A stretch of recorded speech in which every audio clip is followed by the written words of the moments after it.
अङ्क ज्योतिष के हो? न्युमरोलोजी अहिले व्यापक चर्चाको विषय छ। धेरै व्यक्तिहरूले यसलाई हेरिरहनु भएको छ र धेरै व्यक्ति यसको बारेमा बुझ्न चाहनुहुन्छ।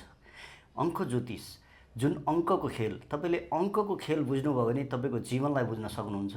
तपाईँ कस्तो किसिमको व्यक्ति हुनुहुन्छ, तपाईँको पेसा व्यवसाय कुन रिलेटेड गर्दाखेरि बेस्ट हुन्छ, तपाईँको समझदारी को व्यक्तिसँग कसरी हामीले डिल गर्ने, कस्तो व्यक्तिसँग चाहिँ हामीले कसरी व्यवहार गर्ने भन्ने कुरो चाहिँ अङ्क ज्योतिषबाट थाहा पाउन सकिन्छ। र तपाईँसँग तपाईँको स्वभावको आधारमा, तपाईँको भाग्याङ्क मूलाङ्कको आधारमा चाहिँ जीवनलाई कसरी अगाडि बढाउने, यो अङ्क 9वटा प्लानेट जुन 1 to 9 अङ्कसँग रिलेट गरिन्छ। प्रत्येक ग्रहको ऊर्जा चाहिँ हाम्रो जीवनमा कसरी त्यो ऊर्जाले प्रभाव पार्छ, हाम्रो पर्सनालिटी कस्तो हो, हामी कस्तो किसिमको व्यक्ति हो, हामीले के काम गर्दाखेरि हुन्छ भन्ने यी विभिन्न कुराको चर्चासहित म नवग्रह वास्तु कन्सल्टेन्ट एन्ड न्युमरोलोजिस्ट केशव प्रसाद आचार्य हजुरसँग प्रस्तुत भएको छु। अङ्क तपाईँको व्यक्तिगत पर्सनालिटी कस्तो रहेको छ, कोही हजुरको नियन्त्रण गर्ने कन्ट्रोलिङ कमान्डिङ पावर एकदम स्ट्रङ भएको व्यक्ति हुनुहुन्छ कि तपाईँको इमोसनसँग जोडिएको भावनात्मक व्यक्ति हुनुहुन्छ, सानो सानो कुरामा चित्त दुख्ने अथवा एकदम लभिङ केयरिङ गर्ने, टेक केयर गर्ने, अरूलाई एकदम माया प्रेम गर्न रुचाउने व्यक्ति हुनुहुन्छ, अथवा हजुरलाई जानेको कुराहरू ज्ञान गुणका कुराहरू अरूलाई सल्लाह सुझाव दिन एकदम इन्ट्रेस्ट लाग्छ, धेरै कुराहरू जानकारीहरू हजुरलाई बाँड्न पाउँदा एकदम खुसी लाग्छ भने हजुरको स्वभाव कुन ग्रहसँग रुल भएको छ त्यसको एनालाइसिस हुन्छ।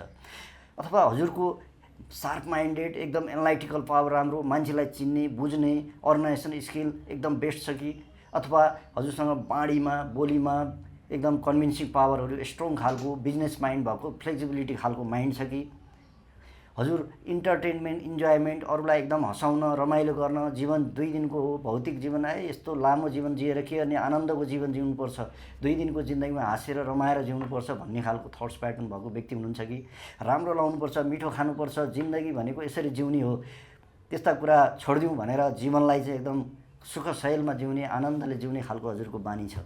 अथवा कुनै कुरा केही पायो भने त्यो कुरालाई एकदम गहिरेर एकदम रिसर्च गर्ने, एकदम डिप लेभलमा अध्ययन गर्ने, एक्लै बसेर त्यो कुनै गहन विषयहरूको बारेमा अनुसन्धान गर्ने नेचर छ कि, हजुरले अरूलाई माया प्रेम धर्म गर्नुपर्छ, यसरी धार्मिक बन्नुपर्छ, जीवनमा धर्मको महत्त्व यो हो, कर्म यो हो भनेर अरूलाई धार्मिक स्पिरिचुअल कुराहरूमा अगाडि बढाउने हिलिङ एक्टिभिटीमा हजुर बढी एक्टिभ हुनुहुन्छ। यसरी विभिन्न हजुरको स्वभावहरूको आधारमा चाहिँ प्लानेटको ऊर्जाहरू हजुरसँग आएको हुन्छ।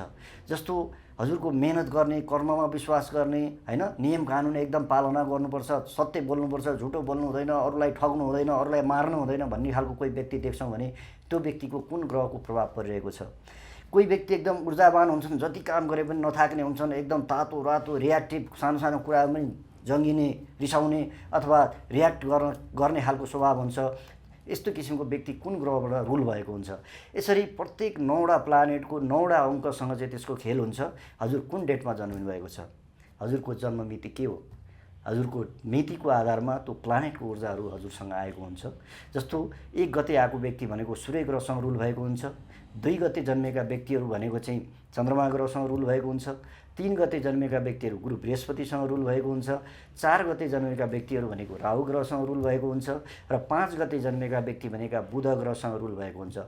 यसै गरी 6 नम्बर भनेको शुक्र, 7 भनेको केतु, 8 भनेको शनि, 9 नम्बर भनेको चाहिँ मङ्गल ग्रह। यसरी 9वटा नम्बरलाई चाहिँ 9वटा प्लानेट जुन यो युनिभर्समा हामी 9वटा प्लानेटको ऊर्जा चाहिँ हाम्रो दैनिक जीवनमा पृथ्वीमा ती ग्रहहरूको प्रभाव कस्तो रहेको छ र हाम्रो जीवनमा त्यसले कसरी प्रभाव पार्छ, ग्रहको ऊर्जाले चाहिँ हाम्रो जीवनमा कसरी चेन्ज ल्याउँछ, तपाईँको स्वभाव कस्तो हुन्छ, तपाईँलाई कुन पेसा व्यवसायमा राम्रो हुन्छ, तपाईँको सम्बन्धहरू को व्यक्तिसँग राम्रो हुन्छ, कुनसँगको व्यक्तिको सम्बन्धले चाहिँ तपाईँलाई जीवनमा सफलता प्राप्त हुन्छ, त्यो चाहिँ एन्टी प्लानेट र फेभरेबल प्लानेटहरू के हुन्, त्यो कुराले चाहिँ हामीले श्रीमान श्रीमतीको सम्बन्ध, बिजनेस पार्टनरको सम्बन्ध, साथीभाइको सम्बन्ध, कोही व्यक्तिसँग तपाईँको राम्रो सम्बन्ध हुन्छ भने कोही व्यक्ति बिना गल्ती पनि हजुरलाई त्यो व्यक्ति मन परिरहेको हुँदैन।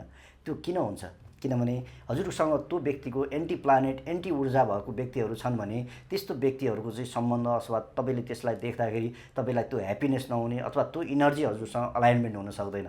यस्ता एन्टी प्लानेटहरू के रहेका छन्, फेभरेबल प्लानेटहरू के हुन् हजुरको। त्यसपछि आएर हामी कहिलेकाहीँ विदेश जान मन लाग्छ, कहिलेकाहीँ होस् म जान्न भन्ने खालको स्वभावहरू पनि आउँछ, कहिलेकाहीँ बिहे गरौँ लाग्छ, कहिलेकाहीँ म बिहे गर्दिनँ, म अहिले बिहे गर्दिनँ भन्ने थट्सहरू पनि आइरहेको हुन्छ। यस्तो किसिमको चेन्ज कसरी आउँछ? किनभने ग्रहहरू चाहिँ समय समयमा चेन्ज भइरहन्छन्। प्लानेटको अवस्थितिको आधारमा त्यो प्लानेटहरू जसरी जसरी चेन्ज हुन्छ त्यो चेन्ज हुँदाको त्यसको ऊर्जाले गर्दा चाहिँ हाम्रो जीवनमा थट्स प्याटर्नमा सोचमा पनि चेन्ज ल्याइरहेको हुन्छ। त्यस कारणले गर्दा कुनै एउटा व्यक्ति कुनै समयमा यस्तो भनेको मान्छे अहिले यस्तो भयो, त्यो आजकल त यस्तो पो छ, पहिले त यस्तो थियो भन्ने खालको कुराहरू पनि हुनसक्छ। कुनै बेला मान्छेलाई दुर्घटनाहरू, दुःखहरू, पेनहरू, स्ट्रगलहरू एकदम भइरहन्छ र कुनै बेला सहज तरिकाले, सामान्य तरिकाले पनि जीवन सहज तरिकाले अवतरण भइरहेको हुन्छ। यो किन हुन्छ?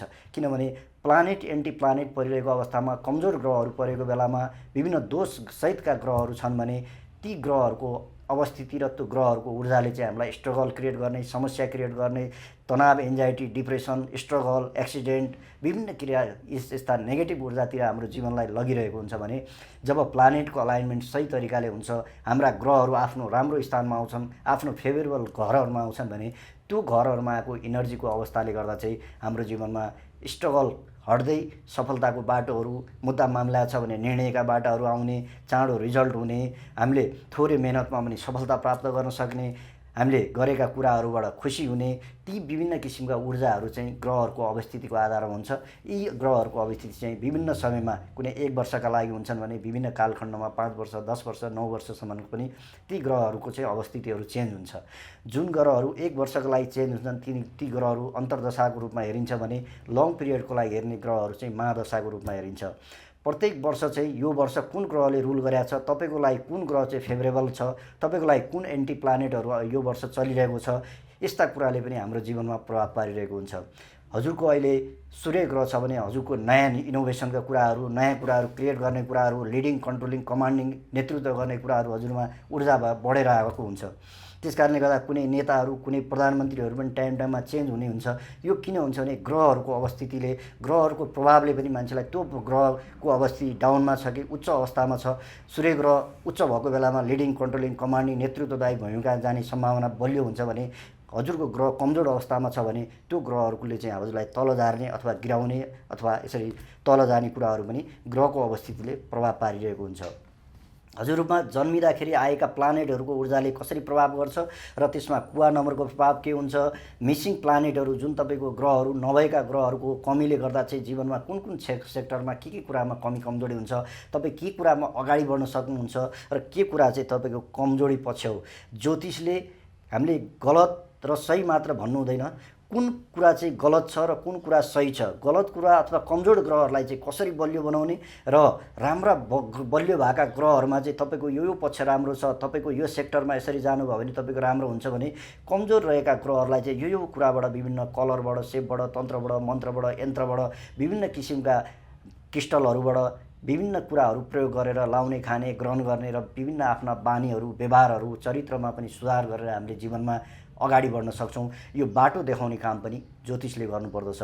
हामीले डर मात्रै देखाउनु हुँदैन, उसको कमजोरीलाई मात्रै देखाएर एनालाइसिस गर्नु हुँदैन। राम्रो पक्ष यो हो, तपाईँको यो कुरा राम्रो छ, अलिक कमजोर पक्षलाई तपाईँले यसरी सुधार गर्नुहोस्, यसरी राम्रो बनाउनुहोस्। यसले गर्दा तपाईँको 9वटा प्लानेटको ऊर्जाले चाहिँ ब्यालेन्समा आई तपाईँको मेन्टली स्टेट कस्तो छ, माइन्डको लेभलमा तपाईँ कस्तो व्यक्ति हुनुहुन्छ, माइन्डले काम गर्न सक्ने क्यापेसिटी कस्तो किसिमको छ, तपाईँको विल पावर कस्तो किसिमको हुनुहुन्छ, थट्स प्याटर्न तपाईँको कस्तो किसिमको छ, आइडिया क्रिएट गर्न सक्ने व्यक्ति हुनुहुन्छ कि तपाईँसँग आइडिया भिजनहरू छ कि छैन। कोही व्यक्तिमा सानो कुरा पनि एकैछिनमा आइडिया निकाल्न सक्ने व्यक्ति हुन्छ भने कोही व्यक्तिलाई के गर्न सक्छौ, केही कुरा गर्न सक्छौ भने गर भन्दाखेरि पनि आइडिया क्रिएट गर्न नसक्ने हुन्छन्। कोही व्यक्ति मेहनत गरेर कर्ममा विश्वास गर्ने मान्छे हुन्छन् भने कोही भनेको स्मार्ट तरिकाले काम गर्ने हो, यस्तो मेहनत गरेर काम गर्ने हो, दिमाग लगाएर खानुपर्छ, अहिलेको जमानामा पनि मेहनत गर्ने हो, हामी स्मार्ट तरिकाले काम गर्छौँ। यस्ता विभिन्न प्लानेटहरूको ऊर्जाको आधारमा व्यक्तिको स्वभावहरू, ऊर्जाहरू आइरहेको हुन्छ।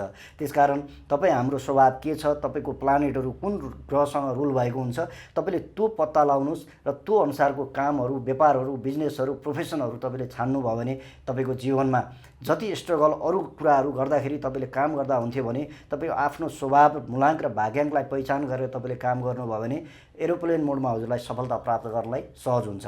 त्यस कारणले गर्दा प्लानेटको ऊर्जालाई पहिचान गर्नु भनेको तपाईँ आफूले आफूलाई चिन्नु हो। जब तपाईँ आफूले आफूलाई चिन्नुहुन्छ, तपाईँ आफ्नो कमजोरी र सबल पक्षहरूलाई थाहा पाउनुहुन्छ, तब त्यसपछि तपाईँले जीवनलाई एउटा रूपरेखा दिन सक्नुहुन्छ। हरेक व्यक्ति हामी पिकनिक जाँदाखेरि समेत हाम्रो योजना हुन्छ, आज यो यति गते जाने, यो बसमा जाने, यतिजना जाने, यसरी जाने, चस्मा लाएर जाने, फोटो खिच्ने, हैन, यो कुराहरू खाने, यति यस्तो किसिमले हामीले नाच्ने गाउने विभिन्न खेलकुदका प्रोग्राम गर्ने भनेर हामीले एउटा प्लान बनाउँछौँ।